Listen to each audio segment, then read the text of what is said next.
പ്രിയമുള്ള സുഹൃത്തുക്കളെ, എല്ലാവർക്കും നമസ്കാരം. ഇൻഫോ മീഡിയ വ്ളോഗിൻ്റെ പുതിയൊരു വീഡിയോയിലേക്ക് എല്ലാവർക്കും സ്വാഗതം. മഞ്ഞ, പിങ്ക്, അതുപോലെ തന്നെ നീല റേഷൻ കാർഡുള്ള എല്ലാ ആളുകളും കണ്ടിരിക്കേണ്ട വളരെ പ്രധാനപ്പെട്ട ഒരു അറിയിപ്പാണ്. ഞാൻ മുൻപ് തന്നെ പറഞ്ഞിരുന്നതാണ്, ഈ ഒരു സാമ്പത്തിക വർഷം കഴിയുന്നതോടുകൂടി വലിയ നടപടികൾ ഈ 3 തരത്തിലുള്ള റേഷൻ കാർഡ് ഉടമകൾ നേരിടേണ്ടി വരുമെന്നുള്ളൊരു കാര്യം. അപ്പോൾ ഇത് സംബന്ധിച്ചുള്ള വിശദമായിട്ടുള്ള അറിയിപ്പുകളാണ് ഇന്നത്തെ വീഡിയോയിൽ ഉൾപ്പെടുന്നത്. എല്ലാവരും വീഡിയോ പൂർണ്ണമായും കാണുക, വീഡിയോ ലൈക്ക് ചെയ്യുക.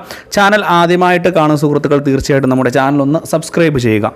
ഫേസ്ബുക്ക് വഴി ഈ ഒരു വീഡിയോ കാണുന്ന ആളുകൾ തീർച്ചയായിട്ടും നമ്മുടെ ഫേസ്ബുക്ക് പേജ് കൂടി ഒന്ന് ഫോളോ ചെയ്യുക. നമുക്കറിയാം, നമ്മുടെ സംസ്ഥാനത്ത് പ്രധാനമായിട്ടും ജനങ്ങളിലേക്ക് ഭക്ഷ്യവിഹിതങ്ങൾ എത്തിക്കുന്നതിൽ 4 തരത്തിലുള്ള റേഷൻ കാർഡ്: മഞ്ഞ, പിങ്ക്, നീല, വെള്ള. ഇതിൽ ഏറ്റവും കൂടുതൽ റേഷൻ ആനുകൂല്യങ്ങൾ ലഭ്യമാകുന്നത് സബ്സിഡി ഉള്ള കാർഡ് ഉടമകൾക്കാണ്.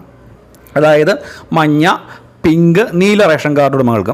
നീല റേഷൻ കാർഡ് ഉടമകൾക്ക് താരതമ്യേന റേഷൻ വിഹിതം കുറവാണ് എങ്കിൽ പോലും മറ്റ് വെള്ളക്കാർഡിനെ അപേക്ഷിച്ച് റേഷൻ വിഹിതത്തിൽ വർധനവുണ്ടാകാറുണ്ട്. പക്ഷേ വെള്ളക്കാർഡിന് എന്തെങ്കിലും ആനുകൂല്യങ്ങൾ കൂടുതലായിട്ട് ലഭിക്കുക എന്ന് പറഞ്ഞു കഴിഞ്ഞാൽ പൂർണ്ണ അളവിലുള്ള ഒരു സൗജന്യ ഭക്ഷ്യക്കിറ്റ് വിതരണം നടത്തുമ്പോഴോ അല്ലെങ്കിൽ ഏതെങ്കിലും മാസങ്ങളിൽ അധിക വിഹിതമായിട്ട് അരി വിതരണം ചെയ്യുന്ന സമയത്തോ മാത്രമാണ് എന്തെങ്കിലും 2 കിലോയിൽ കൂടുതലൊരു ആനുകൂല്യം ഇവർക്ക് ലഭിക്കുക.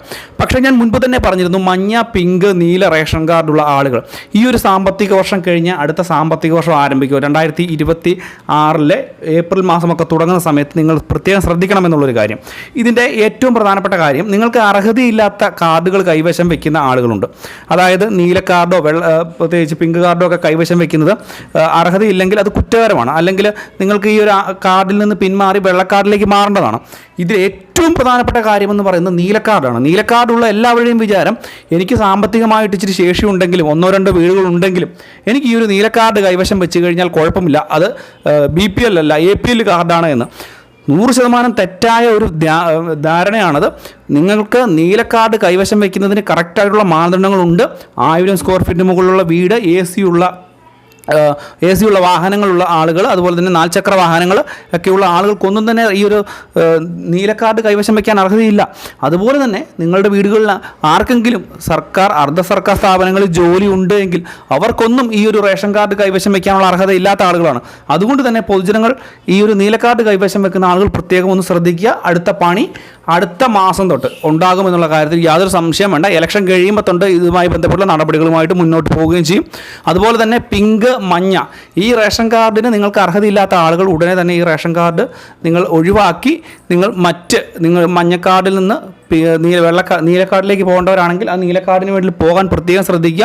അല്ലെങ്കിൽ നിങ്ങൾക്കെതിരെയും ഈ നടപടികളുണ്ടാവും. പ്രത്യേകിച്ച് നിങ്ങൾ ശ്രദ്ധിക്കേണ്ട കാര്യം, നിങ്ങൾ ഇത്രയും നാളും കൈപ്പറ്റിയ ഭക്ഷ്യ ആനുകൂല്യങ്ങളുടെ വിപണി വിഹിതം നിങ്ങൾ കൊടുക്കേണ്ടതായിട്ടൊക്കെ വരും. മുൻപ് തന്നെ ഓപ്പറേഷൻ യെല്ലോ എന്ന് പറയുന്ന പേരിൽ ഒരു നിയമ നടപടിയൊക്കെ ഉണ്ടായതാണ്. ആ ഒരു കാര്യം കൂടി പൊതുജനങ്ങൾ എല്ലാവരും ഒന്ന് ശ്രദ്ധിക്കുന്നത് നല്ലതായിരിക്കും. എന്തുതന്നെ ആയാലും പിങ്ക, നീല, അതുപോലെ തന്നെ മഞ്ഞ കാർഡ് ഉടമകളെ ബാധിക്കുന്ന കാര്യമാണ്. വെള്ള കാർഡ് ഉടമകൾക്ക് ഇനി അങ്ങോട്ട് കൂടുതലായിട്ട് മുൻഗണന വരുന്നതനുസരിച്ച് വെള്ളക്കാർഡിൽ മുൻഗണനാ വിഭാഗത്തിലേക്ക് മാറുവാൻ അർഹതയുള്ളവർക്ക് വളരെ പെട്ടെന്ന് മാറ്റം കിട്ടുന്നതുമായിരിക്കും.